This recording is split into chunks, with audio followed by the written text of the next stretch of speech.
আমাদের শিল্পী শাওন, মাহি সহ 3জনের বিরুদ্ধে আবার মামলা দেওয়া। তাদের অপরাধটা কি? জুলাই আন্দোলনের নামে যে জুলাই সন্ত্রাস হয়েছে, এরা তার শিকার। সে মিষ্টি সুভাষকে তো এখনো ছাড়েনি, তাকে গ্রেপ্তার করে রেখেছে। অপরাধ একটাই, বঙ্গবন্ধু নাম নিল কেন, ফুল দিতে গেল কেন? সেই জন্য আজকে যে বড় বড় পদে সবাই বসে আছে, কোথায় থাকতো? বাংলাদেশ কোথায় পেত? বাংলাদেশটাও তো বঙ্গবন্ধু শেখ মুজিবের দেওয়া। তাহলে বাংলাদেশ যাদের পছন্দই হয় না, আওয়ামী লীগ যাদের পছন্দ হয় না, আওয়ামী লীগ তো দেশ যেখানে যাবে সেখানে আওয়ামী লীগের অবদান। রাস্তাঘাট, পুল, ব্রিজ থেকে শুরু করে সারা বাংলাদেশের যে উন্নয়ন, খাদ্যের স্বয়ংসম্পূর্ণতা অর্জন করা থেকে শুরু করে সারা বিশ্বে উন্নয়নের বিস্ময় বাংলাদেশ, সেখানে আমরা এখন অপরাধী হয়ে গেছি। এরা দেশটাকে ধ্বংস করতে এসেছে। এদের হাত থেকে বাঙালি জাতিকে রক্ষা করতে হবে, সকলকে ঐক্যবদ্ধ হতে হবে এবং ঐক্যবদ্ধ হয়ে নামতে হবে। আমি জানি তারা মব সন্ত্রাস করে একটা ভয় ভীতি সৃষ্টি করে রাষ্ট্র চালাতে চায়। কতদিন ভয় ভীতিতে থাকবে? এ পর্যন্ত কত মানুষ হত্যা করেছে তারা। এক একটা পরিবার তার আপনজনকে খুঁজে পায় না, সব গুম করে দিয়েছে। আবার শোনো কি, গুমের জন্য নাকি আইন করবে, খুব ভালো কথা, আইনটা করুক। এই আইনে ওদেরই বিচার হবে, কারণ সব থেকে বেশি গুণ করেছে ওরা, খুন করেছে ওরা। ওই 1400 খুনের কথা যে বলেছে, 800 জনের তালিকা করেছে, তার মধ্যে তো ফেরতই এসেছে অনেক খুন। অনেকে বিভিন্ন অসুখে মারা গেছে। আর সেই গাজী টায়ারে আগুন লাগা, সেখানে 75 জনের নাম ঢুকিয়েছে। যশোরে যে হোটেল আগুন দিয়েছিল, পুড়ে গেছে, তাদের নাম ওই তালিকাভুক্ত করা। আবার শহীদ পরিবার হিসেবে সাহায্য করেছে মাত্র 620 জনকে। আবার যারা শহীদের মধ্যে অনেকেই জীবিত হয়ে ফেরত এসেছে, বা তাদের পরিবার টাকাও পেয়েছে, আবার মানুষও ফেরত পেয়েছে। তাহলে কতজন মারা গেছে? কিন্তু পুলিশ হত্যা করেছে, তার বিচার হবে না বলে দিয়েছে। আওয়ামী লীগের নেতা কর্মী যাদের হত্যা করেছে তাদের কথা বলবে না। মেরে মেরে মাটিতে পুঁতেছে, নদীতে ভাসিয়ে দিয়েছে। নদীতে তো লাশের পর লাশ পাওয়া যাচ্ছে। এই যে অবিচার অনিয়ম চলছে, তা বাংলাদেশটাকে ধ্বংসের কিনারে নিয়ে এসছে। ভয়কে জয় করে সকলকে ঐক্যবদ্ধ হতে হবে, আর এই দুঃশাসন থেকে বাংলাদেশকে মুক্ত করতে হবে। চাঁদাবাজি, মাস্তানি, জঙ্গি, সন্ত্রাসীদের যে অভয়ারণ্য, হাজার হাজার অস্ত্র আজকে কার কাছে? ওই বিশ্বভারত বা ইউনুসের হচ্ছে মেট্রোক্লাস ডিজাইনের অংশ। এরকম ভাওতাবাজি মানুষকে দিয়েছে, মানুষের চোখ খুলবে এখন। ডিপ স্টেটের টাকাকে সবাই তখন অনেক সোচ্চার ছিল, এখন সবার মুখে কুলু পেটে গেছে, সত্য কথা বলার সাহস পায় না। আওয়ামী লীগের আমলে কি কোনো পত্র পত্রিকার অফিসে আগুন দিয়েছে? কেউ আগুন দেয়নি। দেখলাম জেলিসা প্রথম আলোতে যারা আগুন দিয়েছে, এখন তারা তাদেরই গুণগানে ব্যস্ত। যে বাংলা ভাষায় একটা কথা আছে না, মেরেছ কলসির কানা, তাই বলে কি প্রেম দেব না? এখন তারা সেখানে যাচ্ছে ঈদ করতে। এটা হচ্ছে, এ হলো চরিত্র মানুষের। জেলিসা প্রথম আলো সব যারা এরকম এখন তেল দিয়ে বেড়াচ্ছে, তাদেরও চিন্তা করা উচিত যে তারা কি যা দেখে তা বলতে পারে, সাহস পায়? সে সাহস আছে তাদের? নাই। আমার সময় সাহস ছিল, যত খুশি আমার বিরুদ্ধে মানে যত রকমের সমালোচনা করতে পেরেছে, এখন করতে পারবে? সেই সাহস দেখাতে পারবে? আমি চ্যালেঞ্জ দিতে, দেখাক তো দেখি। তা পারবে না, বরং সেখানে যে পা চাটবে। এটাই সকলের চরিত্র। সেটা আমরা ঘুষ দুর্নীতির প্রতি পদে পদে, এখন ঘুষ ছাড়া কোনো কাজই হয় না। যা কিছু করতে যাবেন টাকা দিতে হবে, এমনই একটা অবস্থা।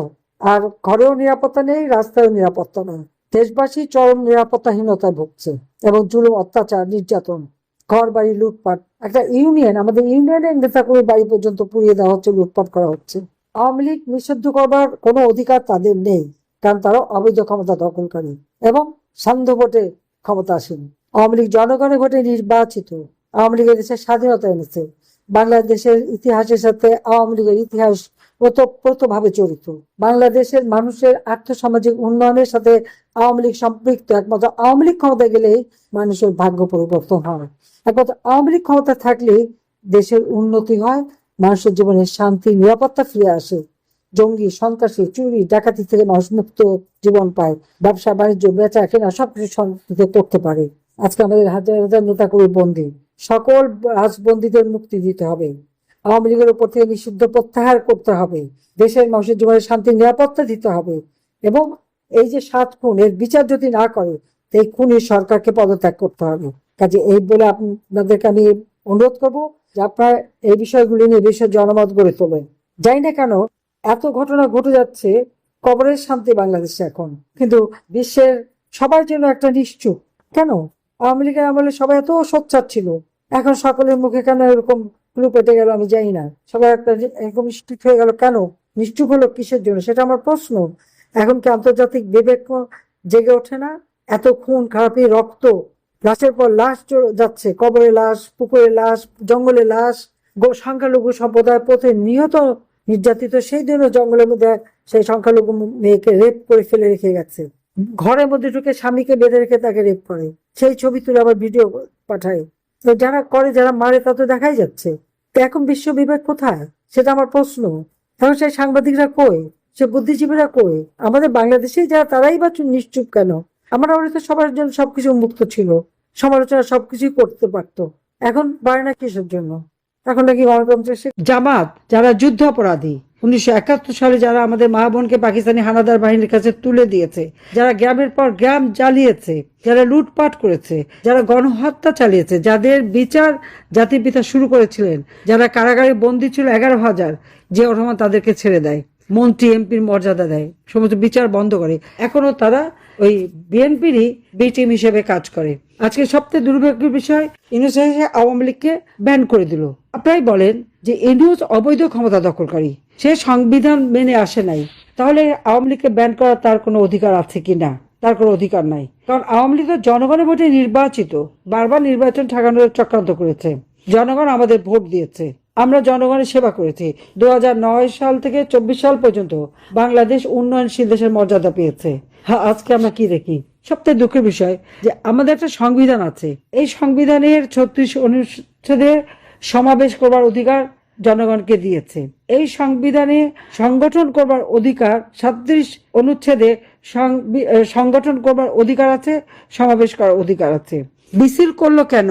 সেই জন্য 7টা ছাত্রলীগের কর্মীকে নির্মম ভাবে হত্যা করেছে তুরাগ নদীতে, তাদের লাশ, এবং প্রতিদিন অন্তত 10 জন করে মানুষকে তারা হত্যা করছে, আর নারী এবং শিশু বালিকা মেয়ে ধর্ষিত হচ্ছে। 12ই ফেব্রুয়ারি নির্বাচন হয়েছে, এটা সেটা প্রহসন।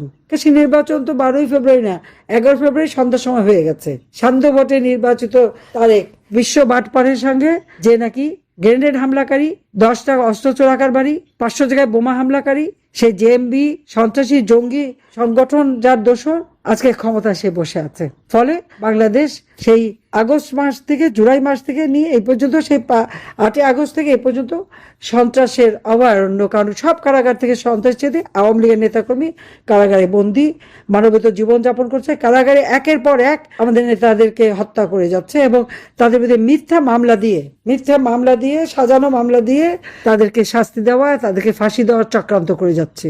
কাজে এই অবস্থা থেকে বাঙালি জাতিকে বাঁচাতে হবে। আজকে জয় বাংলা স্লোগান নিষিদ্ধ, যে স্লোগান দিয়ে মানুষ বুকের রক্ত দিয়ে দেশ স্বাধীন করেছে, সেই স্লোগান আজকে নিষিদ্ধ করার অধিকার তাদের আছে? নাই। কাজে এই জঙ্গি শাসক, এদের হাত থেকে দেশকে মুক্ত করে মানুষের জীবনে শান্তি নিরাপত্তা আনতে হবে।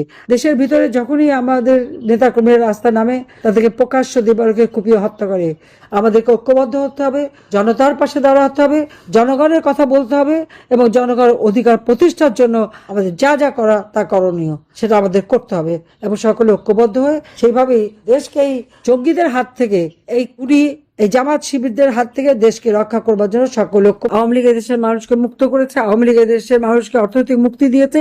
আওয়ামী লীগের সময় মানুষের জীবনে শান্তি ছিল, নিরাপত্তা ছিল, মানুষ শান্তিতে পথ চলতে পারতো, নিরাপদে বাংলাদেশ ঘরে ঘুমাতে পারতো। একমাত্র আওয়ামী লীগই পারবে বাংলাদেশকে আবার তার সগৌরবে আর্থসামাজিক উন্নয়নের মধ্য দিয়ে উন্নত বাংলাদেশ গড়ে তুলতে। কাজে আওয়ামী লীগের সকল নেতাকর্মীকে মনে জোর নিয়ে ভয়কে জয় করে সকলকে ঐক্যবদ্ধ হতে হবে। মনে রাখতে হবে জনতার শক্তি বড় শক্তি। কাজে জনতার শক্তিতেই আমরা বারবার ক্ষমতা এসেছি, জনগণের কল্যাণ করেছি, জনগণের শক্তিতেই আমাদের পথ চলা। কাজে সেই জন্যই সকলকে সেইভাবে তৈরি হতো। আমি এটুকু বলবো যে আপনারা ভালো থাকেন, সুস্থ থাকেন, আর আজকে এই অন্যায়ের বিরুদ্ধে সকলে প্রতিরোধ করে তোলেন। জনতার জয় ইনশাল্লাহ হবেই হবে। মানুষের জীবনে আবার শান্তি ফিরে আসবে, বাংলাদেশকে আবার আমরা উন্নত, সমৃদ্ধ, স্মার্ট বাংলাদেশ হিসেবে 2041 সালের মধ্যে গড়ে তুলবো, এটাই আমাদের প্রতিজ্ঞা। সবাইকে ধন্যবাদ। জয় বাংলা, জয় বঙ্গবন্ধু, বাংলাদেশ চিরজীবী হোক।